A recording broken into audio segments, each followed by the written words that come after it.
Uh, Hello everyone, I'm Jagannath Tiwari.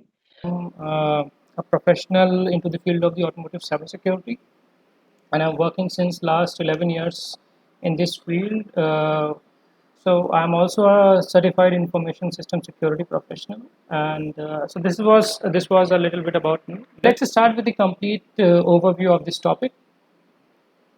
So the first thing that I would like to share is the general definition of the cybersecurity. Now, this definition that I'm sharing with you is the definition mentioned into the standard of the NIST. NIST is basically the National Institute of Standards and Technology. Okay, so this is a body which is responsible for creating the standards, and these standards are acceptable by the government, by the corporate, by the standard organization for implementing the cybersecurity. Okay, it is accepted worldwide. Fine. So the definition for the cybersecurity mentioned in the NIST is that the prevention of the damage to, protection of, and restoration of. Okay, so they starts with what to do. So you need to prevent of the do the prevention of the damage, protection of, and the restoration of what? Computers, electronic communication system, electronic communication services, then wire communication, electronic communication, including the information contained there. Okay, to ensure its availability, integrity, authentication, confidentiality, and non-reproducibility. So if you see, there are three part of this definition.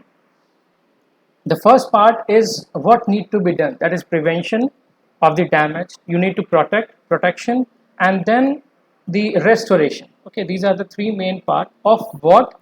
Of the electronic communication system, electronic communication services. Okay, your wire communication, electronic communication, which include the information that is contained in it.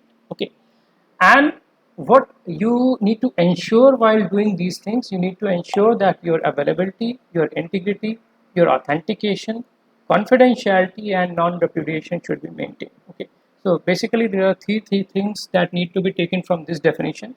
And this definition, if you directly relate with the automotive world, then you can find a direct relation.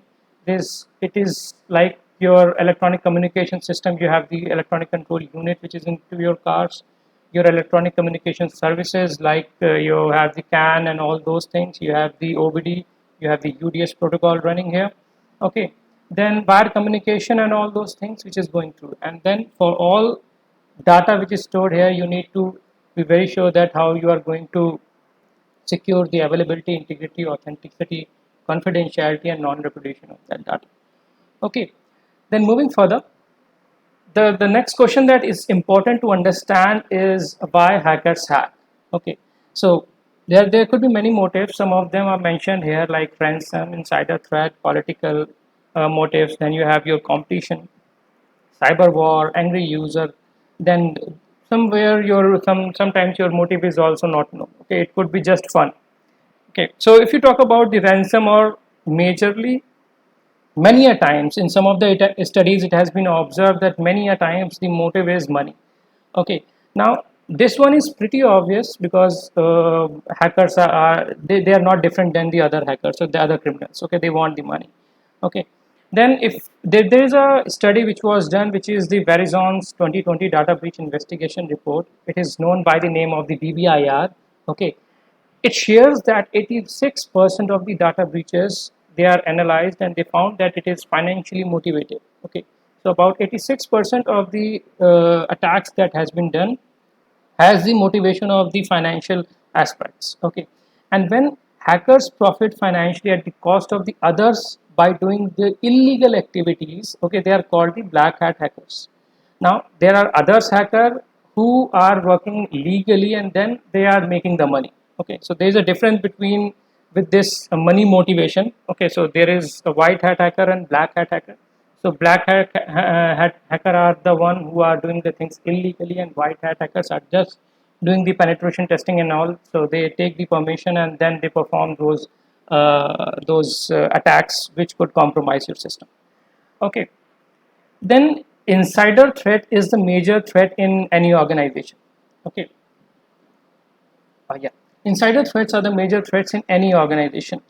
Insider threat means the person who is working in the organization. From the automotive perspective, you can think of a person who has literally written the software of the ECU.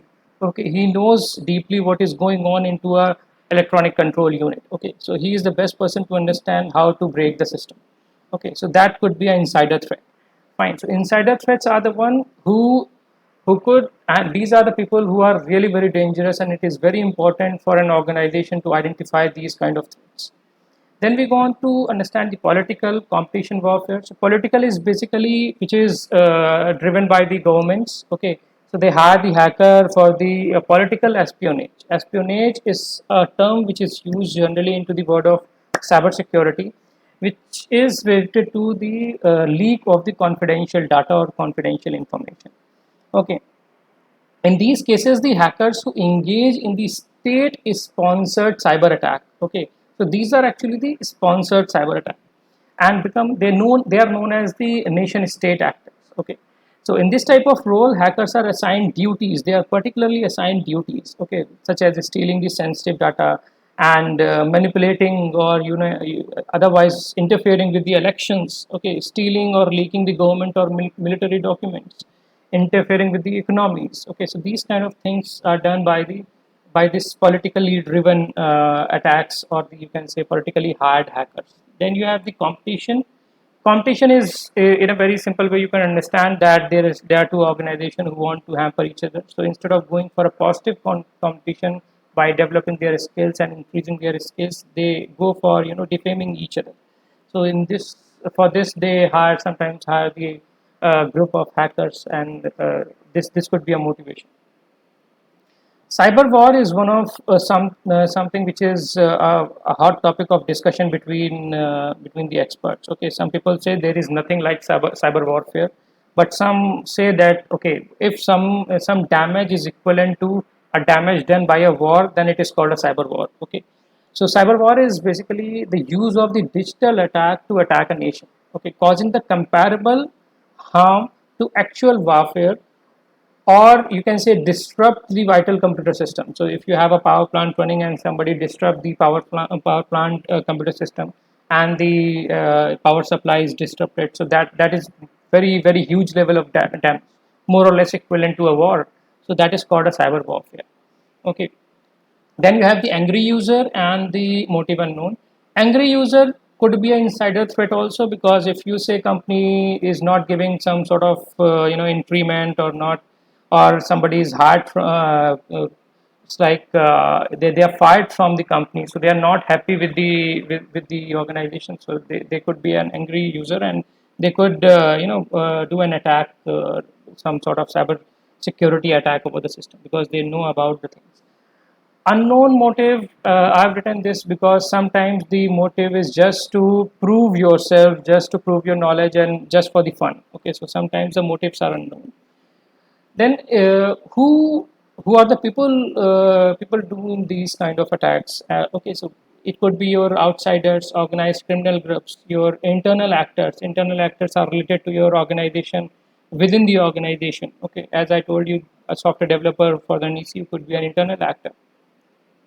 State affiliated actors are hired by the government. Okay, then multiple parties, and then partners. So it could be the motivation could be the competition. Okay, so between the partners, there could be a competition. So these people could be behind the data breaches. Okay, now this particular slide is very interesting because it gives you a picture, or you can say an idea of what kind of attacks are majorly done in wide variety. Okay, in wide perspective. Okay, so if you talk about the targets, which could be accommodation on service, although automotive is not here, but this slide is very important to understand in general that what kind of attack need to be considered. Okay, so these what I mean to say that automotive industry is new in terms of the cybersecurity. Okay, there are not much attacks which have been seen here. Most of the attacks or the study you will see over the internet also are by the white hat hackers. Okay, so these are some research group or something who are doing these kind of studies. Okay, there are some attacks, but not majorly. as of in these field, okay, or in these target groups. Fine. So it is important to study the rest of the cybersecurity infrastructure to understand that what could be possible threats to the automotive industry also. Okay. So this picture gives you a idea that if these are the attacks which are targeted to these kind of targets, then this could be a possible attack for the automotive industry also. Okay. So if you talk about the food accommodation and food services, if you see, white is your financial, green is your espionage, and orange is your fun, ideology, and grudges. Okay. So mostly the motivation is your financial attacks. Okay. But in case of your manufacturing, if you see, the major motivation is your fun, ideology, and grudges. Okay. This is the major motivation. So it's not always the financial. And sometimes, like the public administration, if you see, it's the espionage. Espionage takes the major part. Okay. So depending upon the targets, the motivation behind the attacks alters. Okay. And taking this reference, we need to understand that in automotive world, what could be the possible major attack surface, and what could be the major motivation behind these attacks. Okay. And it is important to understand this, because when you identify that what could be the major motivation, you identify the threats, what could be the possible threats. After identifying the threats, you will be able to identify the methods of the attacks, and then you can implement the countermeasures. Okay. So this kind of study is very important for understanding and implementing the security aspects in the automotive also. Okay.